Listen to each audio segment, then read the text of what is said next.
Los últimos bombazos y también este millonario asalto en el aeropuerto de Santiago son parte de los temas que queremos analizar junto al ministro subrogante del Interior, Mahmoud Alewi. Señora Alewi, muchas gracias por acompañarnos. Entendiendo que hay un margen de secreto de la investigación que no nos puede revelar, ¿hay al menos algún indicio de si hay relación entre estos últimos bombazos y los anteriores? Buenas noches, Mónica y Daniel. No tenemos ningún antecedente a la fecha que indique que estos hechos tengan alguna relación entre unos y otros. De hecho, una de las acciones que vamos a tomar después de haber presentado las querellas hoy día es pedir que el fiscal con dedicación exclusiva asuma el conjunto de las investigaciones. En cuanto a la forma de realizar el atentado, ¿consideran ustedes que este bombazo es más grave que otros casos anteriores por el hecho de haberse producido bajo un automóvil junto a una comisaría de carabineros en el caso del atentado en la primera comisaría? Nosotros en general, este tipo de artefactos que detonan, le damos la misma gravedad, independiente de las circunstancias específicas y los aspectos físicos que involucren a este tipo de bombas, digamos. Y por eso que hemos invocado en uno de los casos la ley antiterrorista. Bueno, justamente me gustaría que le explicara a la ciudadanía qué es lo que motiva o qué antecedentes motivan que se invoque en ese caso específicamente la ley antiterrorista. Sí, a mí lo que me gustaría decir primero es que en un caso se produce en la parte trasera de una comisaría, que en este caso es la primera, donde hay alta afluencia de público a esa hora, donde al frente hay un paradero de micro y donde circula una cantidad de locomoción colectiva importante. Ese es el caso de la comisaría número 1. Y en el caso de la comisaría número 39 era un sitio de Eriazo. Eso hace que nosotros hagamos una distinción, porque como hemos dicho reiteradamente, la aplicación de la ley antiterrorista la vamos a evaluar en función de cada caso. Y las condiciones de la primera comisaría nítidamente eran distintas al caso de la comisaría 39. ¿Eso significa, señor Alewi, que en ese caso, el de la primera comisaría, ustedes ven que podría haber habido un ánimo de dañar a personas, de generar heridas a personas y no solamente de hacer un atentado simbólico contra un símbolo del poder? De hecho, de la revisión que hicimos anoche de la grabación, hubo una señora que pasó un minuto antes que detonara la bomba. O sea, efectivamente, este hecho pudo terminar en la muerte de personas. Efectivamente, por eso que nosotros, como hemos explicado reiteradamente, analizamos el caso, establecemos el tipo de circunstancias que hay en el entorno. Si esas circunstancias implican que hay una posibilidad alta de que la gente sea dañada, nosotros vamos a invocar esta ley. Señora Alewi, ¿y en esa grabación está solamente el momento en que se produce la explosión o también está el momento en que se deja el explosivo y es posible alguna señal? Está el conjunto de los datos que tendrá que analizar el fiscal en este caso. ¿Y esa grabación demuestra que participa una persona o más en depositar y colocar la bomba? Es la modalidad que ustedes han conocido en otros casos, que es la modalidad que operan dos personas. ¿Movilizados en bicicleta, como ha sido otros casos, a pie? No, en este caso era a pie. ¿Y de cuánto su vestimenta? Porque en el caso del metro hubo un primer sospechoso que después se demuestra que no es, pero van con sus rostros cubiertos, tienen la precaución de cubrir su cara para evidentemente no dejar rastro. Bueno, en este caso eso va a ser todo parte de la investigación que va a tener que hacer el fiscal, ¿ya? Pero lo que yo puedo decir es que existen las filmaciones, que son dos sujetos los que operaron en este caso, y como te decía recién, por pocos minutos, en este caso un minuto exactamente, no sufrió daño una señora que iba pasando por ahí. Señora Alewi, se ha definido, como usted nos explicaba, que se invoque la ley antiterrorista en uno de los casos, el de la primera comisaría. Antes el gobierno ha dicho que esta es una ley ineficiente. ¿Por qué pese a ello se decide aplicarla? Porque en este caso tenemos una grabación, al igual que en el metro. Por eso que efectivamente la ley, con la última modificación que se hizo en el gobierno anterior, se produjo el fenómeno de que ahora hay que demostrar el ánimo subjetivo de producir terror, una cosa que es bien difícil de probar legalmente. Pero como tenemos grabaciones, en ambos casos. En el caso de la bomba de la primera comisaría tenemos 2 cámaras que lograron firmar estos hechos, así que, al igual que en el caso del metro, tenemos algunas posibilidades de efectivamente llegar a feliz término. ¿Sin esa grabación ustedes no hubieran invocado la ley antiterrorista por inefectiva? Es muy probable, pero eso es una evaluación que tenemos que hacer en cada caso, como yo informaba al principio. Ahora, el fiscal Javier Armendáriz, que tuvo a su cargo la primera etapa de la investigación del anterior caso Bombas, ha dicho que en toda la etapa de encontrar a los responsables, la ley antiterrorista no sirve absolutamente para nada, que aplicarla no significa ninguna diferencia en materia de investigación. ¿Ustedes tienen una impresión diferente?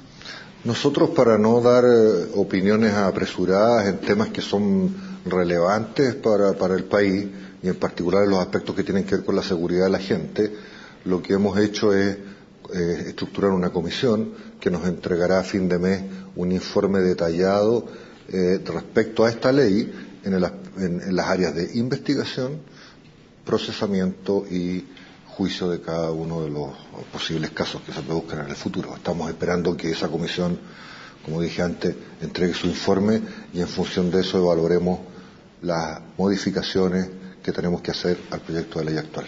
Hay modificaciones que tienen que ver con efectividad, pero hay otras modificaciones que tienen que ver con cautelar los derechos humanos. El ministro del Interior ¿no escucha todavía? Perdona. Se le cayó el retorno ya, póngase nomás.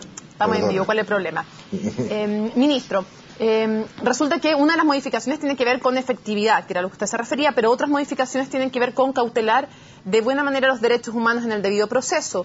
No solo autoridades de gobierno, sino el Instituto de Derechos Humanos, la Corte Interamericana de Derechos Humanos, ha dicho que la ley antiterrorista chilena en sí no responde a los estándares internacionales de derechos humanos y que los viola cuando se aplica. ¿Por qué una ley que está cuestionada desde el punto de vista moral es igualmente invocada por el gobierno? Porque no tenemos alternativa. Nosotros estamos obligados a cumplir la ley. Y en la medida en que se produzcan este tipo de hechos en las condiciones que yo acabo de describir, estamos obligados a aplicar la ley que tenemos. Puede ser pésima esa ley, pero no tenemos otra. La ley que estamos elaborando para efectivamente superar los aspectos internos que hoy día nos impiden perseguir adecuadamente a este tipo de personas, también va a tener una componente importante que dice relación con los estándares internacionales y todos los tratados que Chile ha firmado en los distintos organismos internacionales. Pero, señora Lewy, el gobierno no tiene una obligación de invocar esta ley, es algo optativo. De hecho, como política de gobierno se ha dicho que en el caso del conflicto mapuche no se va a aplicar. Por lo tanto, aquí el gobierno está haciendo una opción que podría no hacer tan bien como no la hace, por ejemplo, en el caso del conflicto mapuche. Sí, pero nosotros nos tenemos que preocupar. Nosotros hemos dicho que no vamos a invocar la ley en aquellos casos que con dicha ley o con dicho procedimiento se intente aplacar fenómenos sociales o culturales, ¿ya? En este caso no hay ninguna de esas condicionantes. Esto no hay fenómenos sociales, aquí no hay fenómenos culturales, nada. Aquí hechos de violencia extrema, que lo que pretenden es amedrentar a los ciudadanos que viven en la ciudad de Santiago, y eso no lo vamos a permitir. Por eso, usted mismo explica que en ciertos casos se puede optar por no aplicar la ley antiterrorista, porque el gobierno así lo decide. Tienen otro abanico de posibilidades. Dentro de estos mismos atentados con bomba, en algunos casos ustedes optan por invocar esta ley. Nada los obliga. Podrían invocar otras. Por eso le pregunto, dado que podrían invocar otras, ¿por qué invocan una que está cuestionada moralmente? No, en cada caso invocamos la ley que nosotros consideramos que es más eficiente en función de los antecedentes que tenemos. Por eso, pero está cuestionada esta. En algún caso lo vamos a hacer con la ley antiterrorista, nosotros lo vamos a hacer con la ley de control de armas, en otros casos lo vamos a hacer con la ley de seguridad nacional y en otros casos lo haremos con la ley común. Señora Lewy, de los antecedentes que tienen, ¿ustedes consideran que aquí lo que están operando son individuos particulares o son células pequeñas o grupos más bien organizados, considerando que ahora están siendo capaces de hacer por lo menos atentados paralelos, como los que tuvimos anoche, por ejemplo, en 2 comisarías en lugares distintos de Santiago? ¿Eso da una idea de una mayor organización o de una mayor cantidad de personas actuando?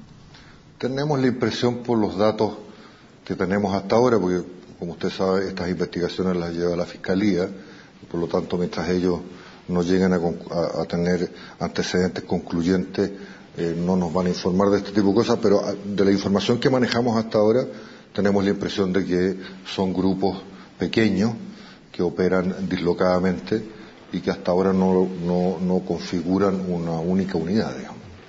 Señora Lewy, queremos pasar a otro tema que tiene que ver con lo que ocurrió esta mañana en el aeropuerto de Santiago. Un grupo fuertemente armado logra entrar hasta la losa del aeropuerto y perpetrar un asalto millonario. ¿Es seguro hoy el aeropuerto de Santiago? Evidentemente no es seguro.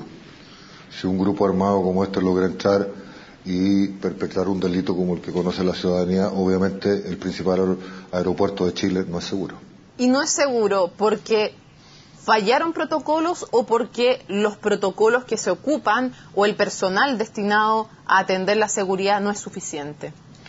Eso es una cosa que va a tener que determinar la investigación.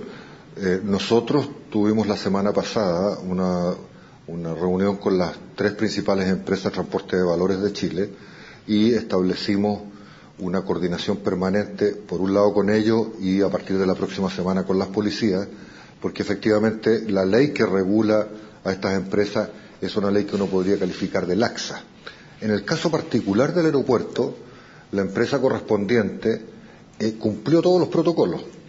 Entonces, más allá de la investigación que estamos haciendo nosotros con Carabineros, el Ministerio de Defensa estableció una investigación para ver cuáles son los puntos vulnerables y qué cosa pasó efectivamente al interior del aeropuerto, porque como ustedes bien saben, ahí opera la DGA y nosotros no tenemos opción a saber de antemano qué es lo que sucedió. ¿Cuáles son esos protocolos que se incumplieron, señora Lewy? El del aeropuerto no lo sé, porque en el caso de la empresa... ¿En el caso de la empresa?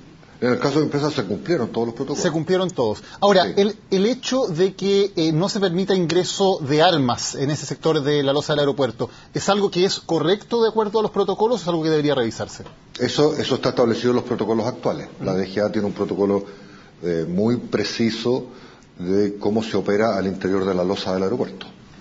Usted nos acaba de decir que el aeropuerto de Santiago, evidentemente con lo que ha ocurrido, no es seguro. Entiendo que una de las condiciones o peticiones que exige el programa de visa con Estados Unidos es que los aeropuertos sean seguros. ¿Esto podría afectar de alguna manera este hecho? ¿Podría afectar de alguna manera ese tratado o esa posibilidad? No conozco las condiciones exactas que determina el convenio Visa Waiver. Eso es un tema que lo está manejando Relaciones Exteriores y nosotros a partir de la próxima semana vamos a ver las implicancias legales internas que tiene dicho protocolo para poder posteriormente discutirlas en el Parlamento. ¿Sería deseable, señora Lewy, que Carabineros fuera el encargado de la seguridad también dentro del aeropuerto de Santiago y no quedara en manos de la Dirección General como ocurre actualmente? Yo diría que en general lo deseable es que el conjunto de organismos que operan en diversas áreas del país, léase en este caso el aeropuerto, operen de la mejor manera posible. Eso significa que tienen que haber esquemas de coordinación y cooperación que permitan efectivamente evitar este tipo de delitos. Ahora, ¿cuál es la implicancia que hay que hacer en cada caso? ¿Qué tipo de relación se debe establecer? Es lo que nosotros pretendemos determinar con las 2 investigaciones que estamos llevando adelante. Ministro del Interior subrogante Mahmoud Alewi, muchísimas gracias por habernos acompañado hoy en CNN Prime. No, muchas gracias a ustedes, muy amable. Bien, vamos a hacer una pausa comercial, ya volvemos con más. Esto es CNN Prime.